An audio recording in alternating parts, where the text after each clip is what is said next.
बबुआन गे बहिना अमोर पिया गाम के किसान।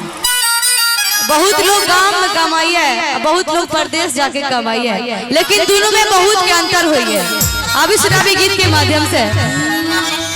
तो हर पिया छु शहर के बबुआन गे बहिना अमोर पिया गाम के किसान गे बहिना मोर पिया गाम के किसान।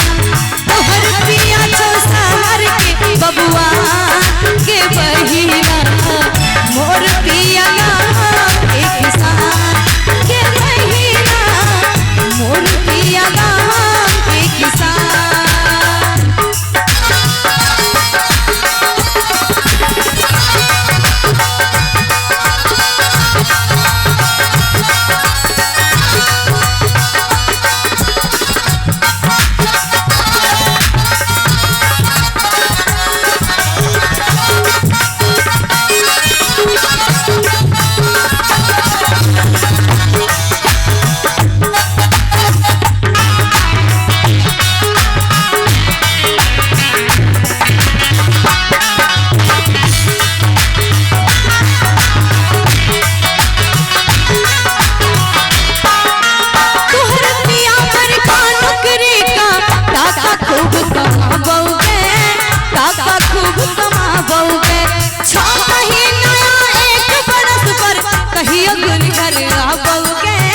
कहियो गुर घर आबोगे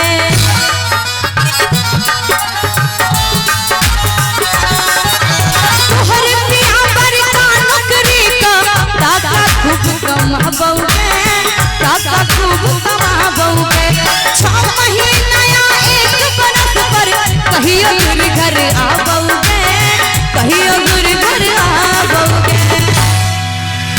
तोहर पिया बरका नौकरी का टाका खूब कमाबोगे टाका खूब कमाबोगे।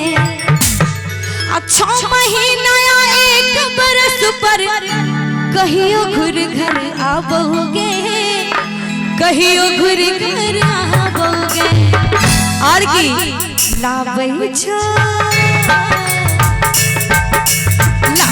छो किछ तोरा ले समान के बहिना मोर पिया गाम के किसान बहिना मोर पिया गाम के किसान।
जिनकर पति गांव में रही है उनकर पत्नी बड़ा शान से कही है हमरा पिया के मरुआ के रोटी मकई के फुटहा भावई गे मकई के फुटहा भावई गे।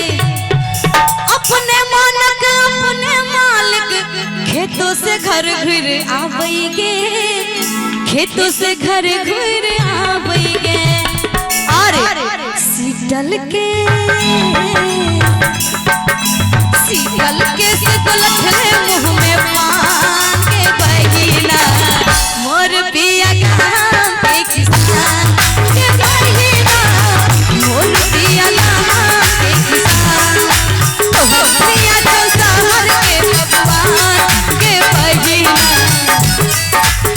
तोहर पिया छौ